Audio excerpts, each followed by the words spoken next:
آزادی کشمیر سے رشتہ ہے ہمارا، جذبہ بھی اسی بات سے زندہ ہے ہمارا۔ اب ٹوٹیں گی کشمیر کی زنجیریں اور کشمیر آزاد ہوگا۔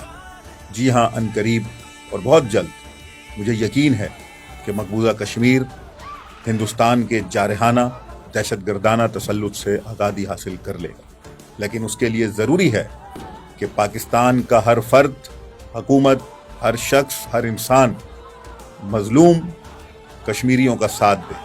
مقبوضہ کشمیر کی مزاحمت، مقبوضہ کشمیر کے عوام کی جدوجہد اور ان کے حقوق کی پاسداری کی جائے۔ میں اس موقع پر کہ 5 فروری پورے پاکستان میں یوم یکجہتی کشمیر منایا جاتا ہے، پاکستانی عوام سے اپیل کرتا ہوں کہ صرف 5 فروری تک کشمیر کو یاد نہ رکھیں، بلکہ کشمیر کو اپنی پالیسی کا حصہ بنائیں، روزانہ زندگی کا حصہ بنائیں اور کشمیریوں کی آواز کو بلند کریں۔ کشمیر کو فراموش نہ ہونے دیں۔ کشمیر ہماری شہرگ ہے، کشمیر کے عوام کا ہم پر حق ہے اور ہمیں یہ حق ادا کرنا ہے۔ اگر ہم نے آج اپنے مقبوضہ کشمیر کے بھائیوں کی مدد نہ کی تو کل بروز قیامت ہم خدا کے سامنے سرخرو نہیں ہو سکیں گے۔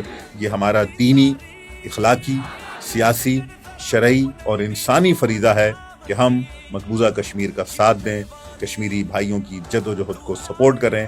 اور میں یہ سمجھتا ہوں کہ مسئلہ کشمیر کا حل امریکہ اور برطانیہ میں نہیں، نہ ہی یورپ کے ایوانوں میں ہے، بلکہ مسئلہ کشمیر کا حل فلسطینیوں کی طرح مزاحمت کے راستے میں ہے۔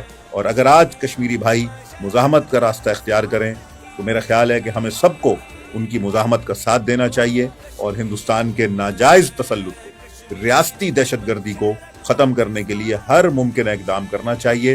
حکومت پاکستان سے اپیل ہے کہ کشمیر کے معاملے پر سفارتکاری کو تیز کریں، عالمی فورمز پر اس مسئلے کو آپ اٹھاتے ہیں، اس کو مزید اٹھائیں، اس کو جارحانہ خارجہ پالیسی کا رنگ دیں اور کشمیریوں کے حق تک پہنچنے کے لیے ان کی مدد کریں۔ کشمیر میں ریفرینڈم ہونا چاہیے، حق کے خود ارادیت ہونی چاہیے، یہی اقوام متحدہ کی قراردادیں ہیں۔ بہرحال 5 فروری ہے، آپ سب سے میری گزارش ہے یوم یکجہتی کشمیر کے دن کشمیریوں کی ایک مضبوط آواز بنے، ایک طاقتور آواز بنے اور کشمیر کا ساتھ دیں۔ یہ ہماری اہم ترین ذمہ داریوں میں سے ہے۔ آپ کا بہت شکریہ۔ کشمیر جلد آزاد ہوگا، چاہے وہ پاکستان میں شامل ہو یا نہ ہو، لیکن ہم یہ چاہتے ہیں کہ کشمیری عوام کو ان کا حق ضرور ملے۔